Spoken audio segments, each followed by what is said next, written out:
Wine in Israel. Wine is an integral part of Jewish and Israeli culture. Half of Jacob's blessing to Judah was connected to wine. כיבס ביין לבושו ובדם ענבים סוטו. In the days of King Solomon's rule, there was a peace, every man under his vine and under his fig tree. Micha's vision of world peace reflects almost the same saying. Ancient Egyptian historians describe Canaan as the best place for wine. Roman historians describe the amazing quality of wine in the land of Judah. The references go on and on. A kosher wine tour can be a wonderful experience filled with history, laughter, and taste delights. I would like you to experience it in the best possible way. There was a time when Israel's wine industry was one of the best in the world, but all of that disappeared during the centuries of Arab rule over the land of Israel. Then the Jews returned home.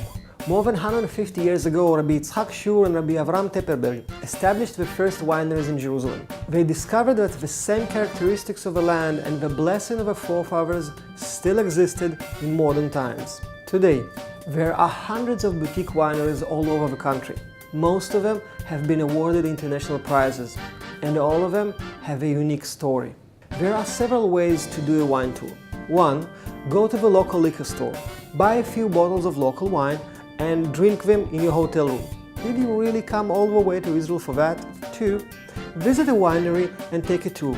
You'll walk around the winery shop, maybe see a short film about the winery's history, and enjoy tasting of a few of the most popular wine varieties. If you find a wine you love, you can purchase a few bottles to take with you. 3.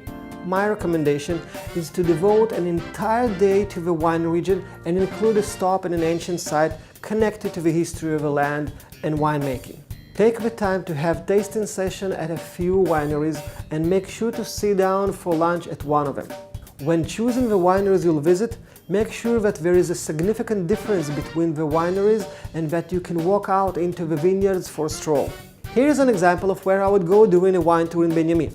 I would start my day on the balcony of Psagot Winery that overlooks the peaks where the Battle of Michmash took place between Jonathan, the son of King Shaul, and the Philistines. After that, I'll visit the Chubelta in Vetzuf, an ancient site where sweet wine was created by the sun.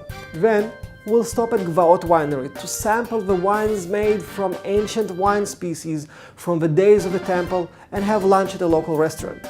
After lunch, we go to Shiloh, the site of the tabernacle for 369 years. Next up would be a scientific vineyard in the area.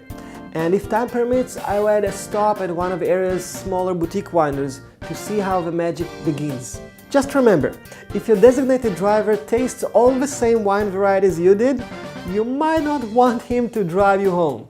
Seek out a local guide who is sober and can get you home safely. L'chaim, Eli Riskin, Jewish Israel Tours.